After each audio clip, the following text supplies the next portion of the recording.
Greetings! Stay a while and listen to this story, the history of Orcish Ascension, as told by Gul'dan, chieftain of the Stormreaver clan. The rise of the Shadow Council. Like an elemental force of havoc and destruction, we thundered through the lands of the Draenei, devastating all that we beheld. Not one life was spared, no building was left standing.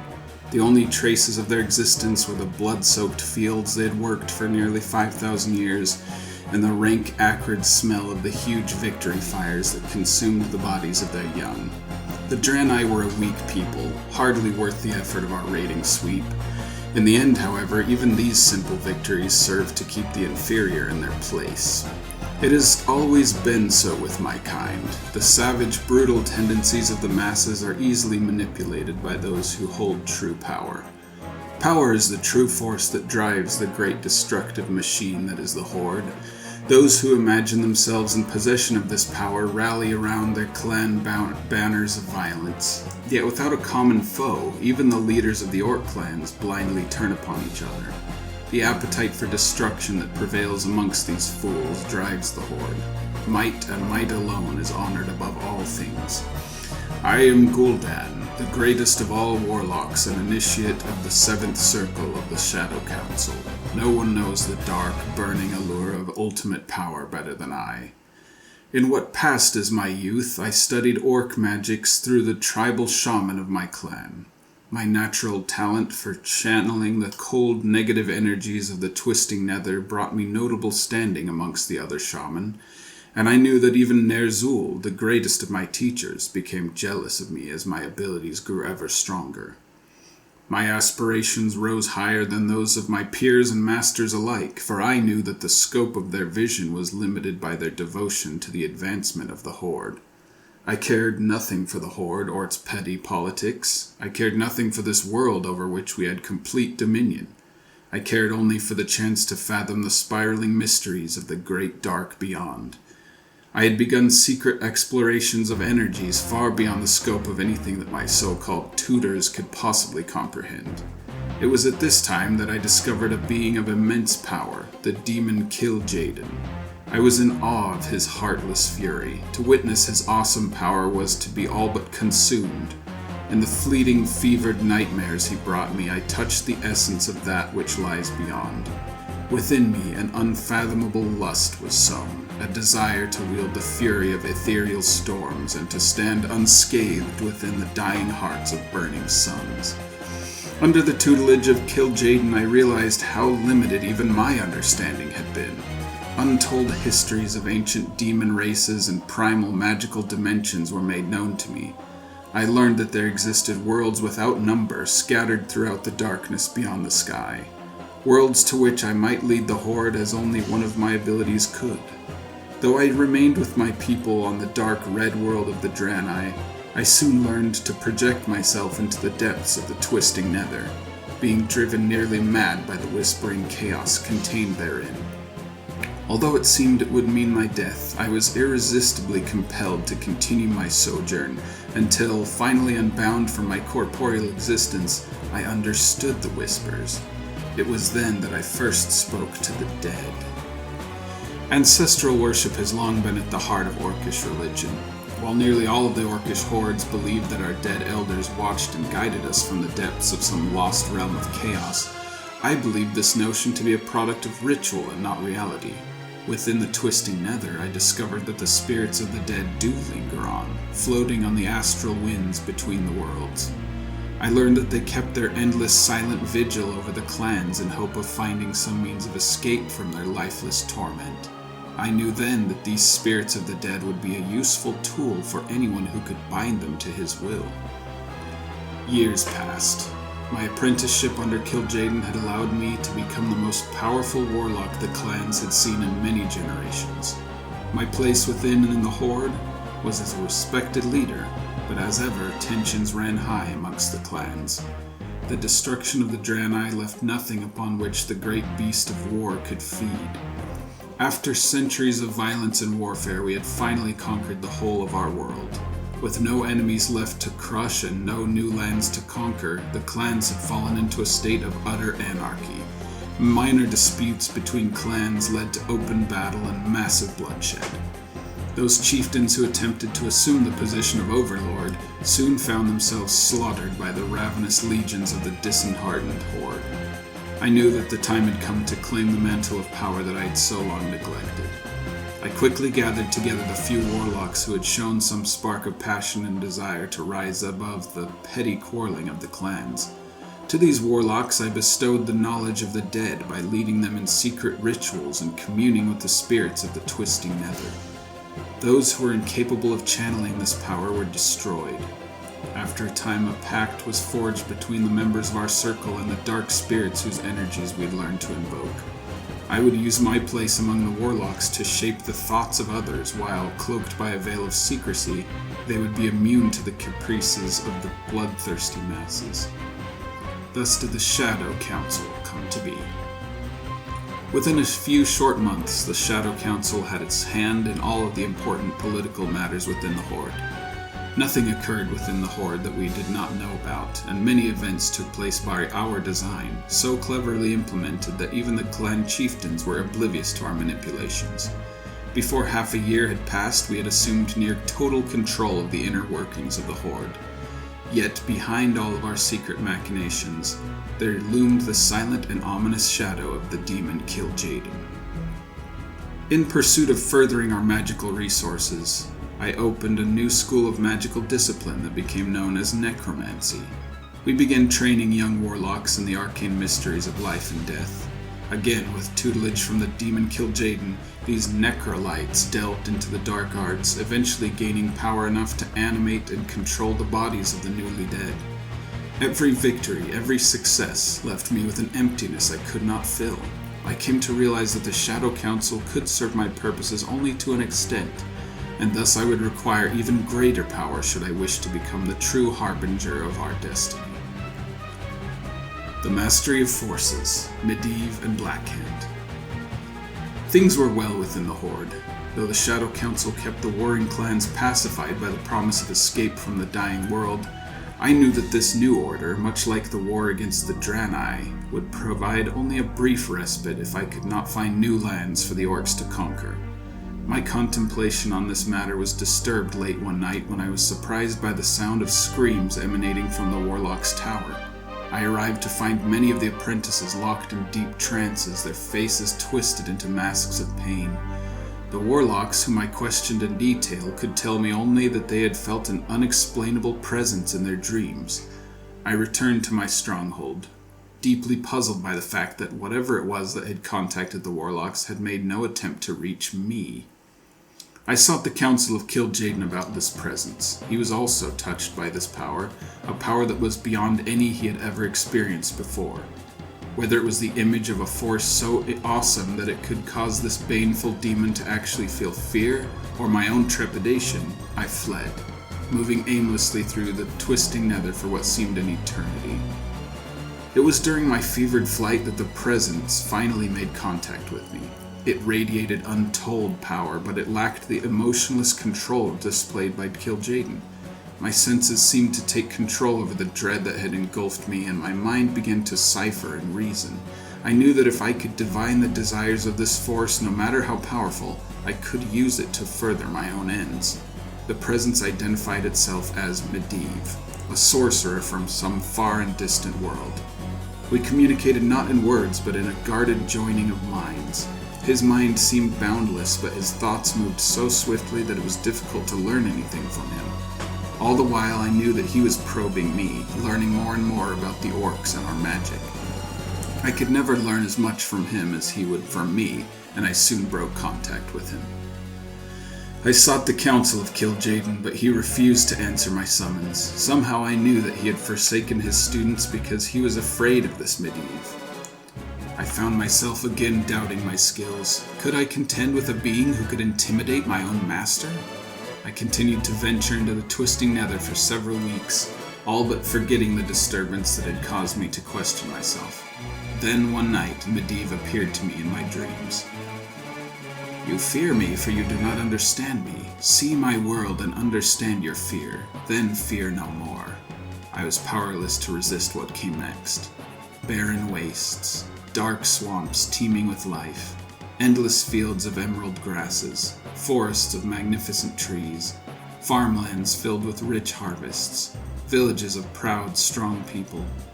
Images came flashing much too quick to comprehend, and then something, a fleeting picture that left a longing stirring inside my soul. Buried deep beneath the ocean, dark and ruined but still breathing, still pulsing with the lifeblood of the earth itself, an ancient power, ancient and terrible. I awoke. I embraced consciousness, knowing all along that the dream had been real. Medivh had shown me the wonders of his world, knowing that the Horde would not be content until his world was ours. I met with the members of the Shadow Council concerning the visions that we had seen. Although there was much debate as to the true intentions of this Medivh, I informed the Shadow Council that a way to escape from our world would soon be ours. I would seek the aid of Medivh in creating a way to get to his world, and then we would subjugate his race as we had done to all others who stood before us. Although he had appeared to many warlocks with these images of a new and fertile world, we agreed to keep the knowledge of this enigmatic message to ourselves. Those warlocks outside of the Shadow Council who had shared in the visions were killed, for if the secret were revealed before preparations were made, the Horde would tear itself apart. Weeks passed with no word from Medivh. My attempts to contact him were fruitless. It was as if he had erased any trace of himself from the twisting nether.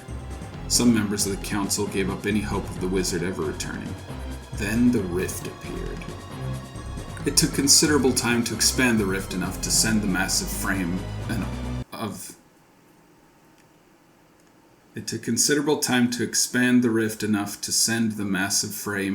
an orc through. The first scouts to return from the other side seemed to be driven completely mad by what they had seen. These early failures did not deter us, and subsequent quests confirmed that the world beyond this rift appeared similar to what was depicted in our visions. With the combined powers of the Horde's warlock clans and the Shadow Council, we were able to enlarge the mysterious rift so as to create a portal. This portal was used to move a great number of orcs into this unknown land. A small outpost was quickly built on the other side of the rift, and orc scouts were sent to explore the surrounding areas. The agents of the Shadow Council reported that the denizens of this world were called humans, and their lands were known as Azeroth. We found that these humans were a weak race, farming their fields and living peacefully in the countryside. I feared that they would prove no more of a challenge than the Draenei, and would not appease the hunger of the Orcish war machine for long. The clan chieftains, quickly swayed by their lust for blood and war, agreed that it was time to leave this dying world and lay claim to the domains of Azeroth. While the Shadow Council kept close watch over the workings of the Horde, the masses looked to the clan chiefs as their leaders. Two chieftains arose who were well respected and feared by the various clans: Cho'Gall, the ogre mage of the Twilight's Hammer clan, and Kilrog Deadeye of the Bleeding Hollow clan. These powerful leaders were expected to direct the Horde to a swift and savage victory over the humans. Thus, as the Horde gradually channeled through the rift into Azeroth, Cho'Gall and Kilrog began to plan their assault against the human stronghold of Stormwind. The attack against Stormwind was catastrophic. Our armies, expecting to meet weak resistance, charged headlong into the enemy fortress. Surprisingly, the human soldiers held our forces at bay. Then they unleashed warriors mounted upon beasts of muscle and sinew to devastate our troops. The humans forced our troops to retreat back into the swamplands surrounding our outpost and the portal, where only by the invoking the shrouding mists of shadow were we able to escape. This decisive and humiliating defeat threw the Horde into chaos. Cho'Gall and Kilrog blamed each other's incompetence for the failure, and the orcs quickly polarized into factions that supported either chieftain. The Shadow Council desperately sought a remedy to the violence that was sure to follow, but the volatile nature of the orcs made it difficult to appeal to reason or wisdom. I realized that the Horde needed a strong leader that could unify the clans under his control and be kept in his place. Thus did I first learn of Blackhand the Destroyer. Blackhand, chieftain of the young Blackrock clan and a raider in the Sithagor arm, was well honored by most orcs within the Horde. More importantly, he was extremely lustful, and this made him easily corruptible. With help from the Shadow Council, I set the eager Black Hand upon the horned throne of the War Chief. To his credit, Black Hand was a ruthless dictator who inspired awe and terror from his warriors. While the Horde rallied under Black Hand and the other chieftains acquiesced control to him, it was I who dictated policy by blackmailing and bribing Black Hand. With Black Hand's ascension to War Chief, order was restored to the Horde. I was visited again by the visage of Medivh, who appeared more in control of his powers, but less in control of his mind. Petitioning the Horde to destroy the kingdom of Azeroth, but to make him ruler of its people, Medivh offered all manners of treasures and baubles to me.